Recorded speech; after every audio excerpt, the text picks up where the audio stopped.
Hello world, this is Barbie Lee, this is Shake Talk. This is the best breakfast ever. And you're like, what? I'm like, it is. Isogenics are shakes. It is, it's a lifestyle. I don't know what else to say. It's a lifestyle. Yes, I have my Isogenic shake every single morning. I absolutely do. 15 years almost now. Never miss a shake. I have my Ionics. I have my Cleanse. I have so many really great products that feed my body so that I can have all the energy I want. Best breakfast ever. But then there's a network marketing opportunity. Boom! Best breakfast ever. Oh, it's a beautiful thing. It's basically where you get a chance to say yes to the things you used to say no to. So this morning, my topic is, and like, you know, people always ask, like, where do you get all your topics from? I'm like, they just come up in my head, and it's based on conversation I've had with other people. And that's pretty much what happens. So today's topic of conversation is, what are you waiting for? Okay?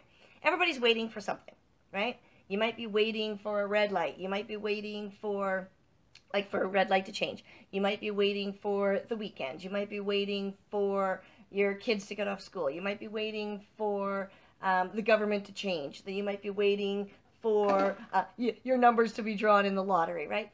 Everybody's always waiting for something, right? This is our construct of linear time, right? You all understand? Everybody's waiting for something. So my question is, what are you waiting for? Like, you're like, well, I just answered that question. I'm waiting for the light to turn red or whatever. But why? Like, what's the purpose? What are you waiting for? And you can take this on many different levels, right? Yeah. Are you waiting for the light? Are you waiting for Friday? Are you waiting for your paycheck? Are you waiting to do this? Absolutely, you know. But really, I'm asking you to go a little bit deeper and answer the question, you know, what are you waiting for, right? If you are living your ideal life and everything that you want is right at your fingertips, and, you know, there's just very little else that you want in this world, then great. You know, then, yeah, I guess maybe you're waiting for death. I don't know. I don't know. I'm always wanting more. It doesn't mean I'm not satisfied with where I am and what I have. It's just I'm wanting more, because there's always more people that I can help with more money, let's say, or there's more people and more, sorry, Michelle just said I'm waiting for Prince Charming, right? Good luck. Actually, that's part of the conversation, so I'll get to that one, sweetheart. Now I got sidetracked. Okay, let's talk about waiting for Prince Charming. So my question is, what are you doing while you're waiting for Prince Charming, right? So there's a wonderful piece in The Secret, and this is this deeper level that we go into, is like, what are you waiting for? Like, why are you putting your life on hold? If you are, not saying you are, but if you are, why? You know, what are you waiting for? So in the movie The Secret, they talk about, you know, waiting for your ideal partner, right? And then the result of that is waiting and waiting and waiting and waiting, right? Because I'm waiting for my partner, and the universe goes, okay, I'll keep waiting, right? But if you change it to, my ideal partner is here, you know, and you're like, no, he's not, I don't have him or her yet. But you create the space for them. So this is one of the things they said in The Secret is, you know, clear out half your closet, right? Of course, if you want someone to move in with you. If you don't want anyone to move in with you, don't clear out half your closet. But the story was, you know, she was realizing that she was sleeping on, you know, in the middle of the bed instead of on a side of the bed, not leaving any space for a partner. The closet was stuffed with clothes, so she cleaned out her closet. She even started parking on half of the garage. And very quickly, somebody showed up in her life, right? Because she made the space for it. Sorry, Michelle says, watching Netflix and eating bonbons, of course. Ah, yes. Well, that's what a lot of people do, right? How's that working for you? That's what I always ask people. They're like, yeah, I do this. I'm like, how's that working for you? Oh, that's rude. I'm like, no, I'm just curious. How's that working for you? So what are you waiting for? Are you just sitting here, right? I have a lot of friends in what I call the woo-woo world, right? In the esoteric and the new age, new thought wisdom. And some think that they just have to sit and pray about it. That they don't actually have to get their physicalness involved in something. Now, there is abundance of evidence that says, prayer works. If you listen to Dr. Joe Dispenza, he talks about meditation and drawing that to you and finding yourself in the energy field, in the field of possibility. And there's a lot of stuff around that.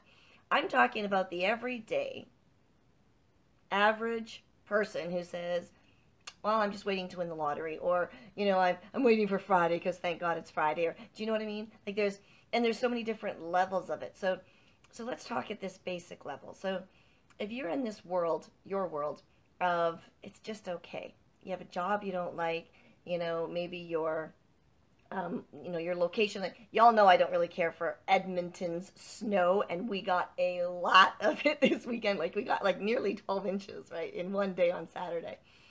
So I'm not a fan of that. So instead of waiting for spring, which a lot of people are now, they're like, oh, it's only, and somebody posted like 126 days till spring.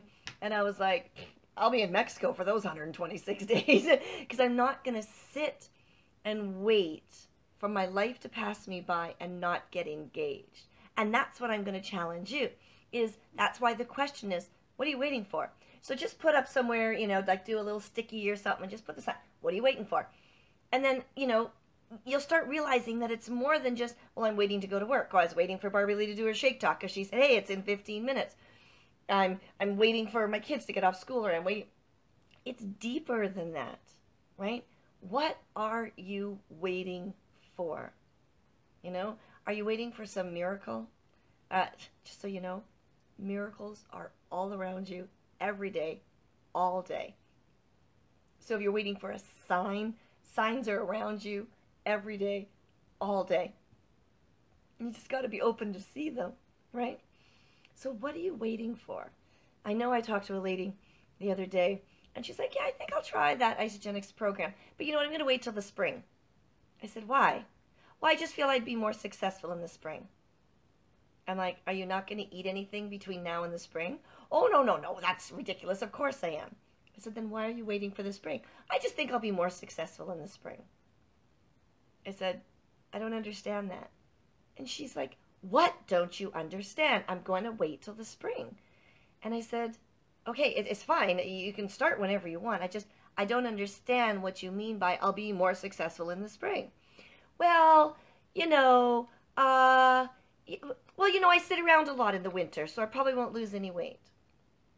And I was just like, okay, we're done. Do you know what I mean? She was arguing for her limitations, like, we talked last week on Shake Talk. But really, for people who care, who give a crap about their lives, really ask yourself, what am I waiting for? Like, are you waiting for the political climate to be better? Yeah, good luck with that. Are you waiting for the global pandemic to recede? Yeah, good luck with that. What are you waiting for? I know when this all happened for me back in March, it was really tough. And it was tough for a number of reasons. Like, one is, and the biggest one is, I'm a really social person, right? And all of a sudden, mainstream media made people socializing a bad thing. So who I am to my core, according to out there, was a bad thing. And, people would turn away from me in the grocery store. Oh, no, they did me. They'd part, and move out of your way if you're walking down the aisle and stuff. And I was like, whoa. And that was really hard for me emotionally. Complete strangers, it's not like, whatever. And then I changed my narrative around that. And I said, oh, I'm like the queen in Once Upon a Time, and these are my loyal subjects giving me the path to walk through, because I was feeling terrible about what was going on. And then, I got repatriated from Mexico, and we had to come back, and then I'm locked at home, right? I'm in lockdown for 14 days, don't go anywhere, and then there's no place to go because everything was closed, and if you wanted to go to the grocery store, you had to stand in line, and you had to be inundated with the message. Like, it was so hard. And thank God that I, got together with some people to play pickleball over the summer, because we met 3 or 4 times a week and, had some socialization and got to play, had some exercise, got to play some pickleball. But I know a lot of people who just sat around and waited until the pandemic was over. Well, guess what? We're in November and it's not over. You know, we have our mainstream media talking about, oh, you know, ooh, so many cases, blah, blah. Why aren't they talking about deaths anymore? Ask your politicians. Anyway, because there's not as many. Let's talk about that. No. Anyway, we keep waiting. Like, there's always something. I get it. There's always something. And it's easy to put the responsibility out there, right? Oh, wait, somebody's talking to me. Oh, people are talking to me. I didn't even see them. I'm sorry. Sometimes this doesn't work very well. I apologize. So Michelle says, I'm a hugger and everyone in the world needs a hug, but they won't let me hug them. Baby, I'm with you, girl. Right? Like, I always tell people, you know, it's safer if we talk while we're hugging. Right? I said that to a friend the other day, and she's like, excuse me? I said, well, think about it. I'm supposed to be speaking moistly on you, right? And that's what you're afraid of. So if I'm like this and you're like this and we're hugging like this, we're not even talking with each other. I said, my hands are on your back. Like, when was the last time you touched your back? And she's like, oh, okay. So she let me hug her. Like, it was crazy. Like, what? I'm so contaminated. It's gonna go through from my clothes onto your clothes. You know what I mean? Like, fuck people. Anyway, thanks for that, Michelle. I digress. Back to this. What are you waiting for? You know. So Michelle, like you, I'm a hugger, and I've thought logically about how to get hugs and give hugs, and that was it. You know what? We're a lot safer hugging than we are talking face to face if you're really worried about the virus. Just so you know. Because let's think about it logically. Let's talk about what they tell you it is, right? Anyway, so what are you waiting for? Are you waiting for somebody else to make the first move, right? So I watched a movie yesterday. I love. Like, I love. Okay, I'm a hardcore romantic. I'm all about, you know, crazy holiday movies and cheesy rom-coms. And anyways, so I watched one yesterday called Holidate. It's fun. It's actually quite fun. Y'all should watch it. It's on Netflix. So she was waiting, like they had this relationship, and they were waiting, you know, just like, I don't want to tell you about it because it was a good movie. Anyways, but it's really cheesy and it's really predictable. So don't think there's anything, you know, woo about it, right? It's just cheesy and predictable. But that's what I love about these kind of movies. But people are always waiting, right? And especially in those romantic comedies, we're always like, oh, I long for you, right? Oh, you know, we watch TV series. Oh, I can't have you because of this reason or that reason. Bull crap. Stop waiting, right? You don't know when your number is up, right? I told you, so the most recent person in my world that has passed, and he did pass suddenly, right? In his early 50s or mid 50s and just heart attack overnight. And I hope he wasn't waiting for something better to show up or for this to happen or this happen before he actually lived his life. Like, people are like, are you sure you want to go to Mexico for the winter? I'm like, yes, I'm sure. I'm not waiting for, you know, the mass media to tell me my life and what I should be doing with my life, right? I will take precautions there, here, everywhere. I will do what I do. But I'm not going to sit around and wait because I'm afraid of something, because I'm not, right? And that's the biggest thing. People sit and wait because they're afraid to make a decision. And guess what? You already did. You made a decision to be afraid, you know? So if you're waiting till, oh, can't wait till Friday and the weekend. Well, you've already decided to live in a crappy week. Do you understand that? Like, you've already made that decision to have a crappy week until Friday comes along. Oh, you know, I'm waiting for my boss to give me a raise. Well, if you think you deserve a raise, go out and earn one, right? Now, maybe you're not in a job that you can get a raise. Maybe you're in the ceiling. I met a lady the other day on LinkedIn, and, you know, she says after 3 years, this is it for my job. There is no more increase, what's that called? I don't even know, corporate America, corporate Canada. You know, room for expanding in her company. She can only go sideways. That's it. She has hit the ceiling in her company, and she can only go sideways. She can move to this department or this department. And she's like, I need to retrain or something. And she thinks she has to go back to school to have a different experience. So we had a great conversation about that. Anyway, but she's just waiting to see what happens, right? Like, it's crazy what people say I'm waiting for, you know? Yeah, I was on, I had to do a Zoom, and actually with this lady, and she was a few minutes late. She's like, oh my gosh, I'm so sorry, blah, blah, blah. I was having a hard time logging in. I said, no problem. I said, I wait productively. And I was on Duolingo. And I said, just give me a second because I want to finish this question. And so because I'm learning my Spanish on Duolingo. And she laughed. She's like, okay. So I finished the question. I put my Duolingo aside, and then her and I had this conversation, right? I wasn't anxious about her being late. I wasn't worried about her being late. I did send her a reminder and say, are you coming? She says, yes, I'm trying to log in. So I said, great. So I pulled out my Duolingo. And this happens. Like, people sometimes, if they're waiting for an appointment or waiting on hold or something like that, they get all, whoa, up in arms and everything, right? Don't. So again, what are you waiting for? Are you waiting for that other person before you can start your life, right? No, continue with your life. So I go to the doctor's office. I know there's going to be a wait. I bring a book, right? I don't just sit there and go, geez, my appointment was at 10:15 and it's now 10:17. You know, people do that. Don't be one of those people. So when you're anywhere, in your day, in your morning, like, what are you waiting for? Start living the life you want. Start having the connections with people that you want. Start saying the words that you want. Start to, you know, if you see somebody, I'm this kind of person, I'll be walking through the mall. Now, I don't do it anymore because I don't go in the malls. But I'd be like, damn, you got nice eyes.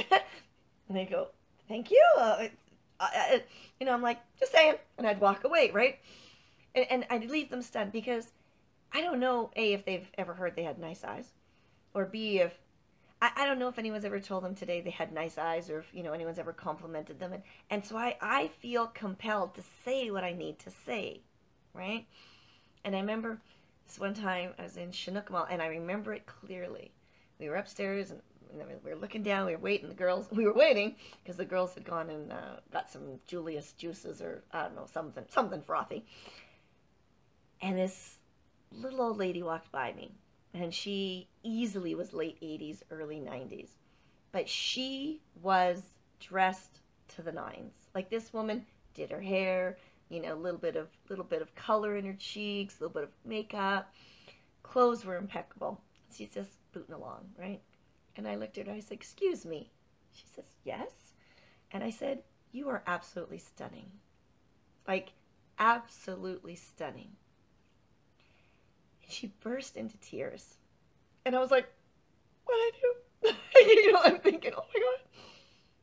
And she says, my husband used to say that to me all the time, and he passed last month. And I was like, that was what he always said, God, you're stunning. And we sat down, and the girls had to sit too and wait for us, because now I had to talk to this lady, right?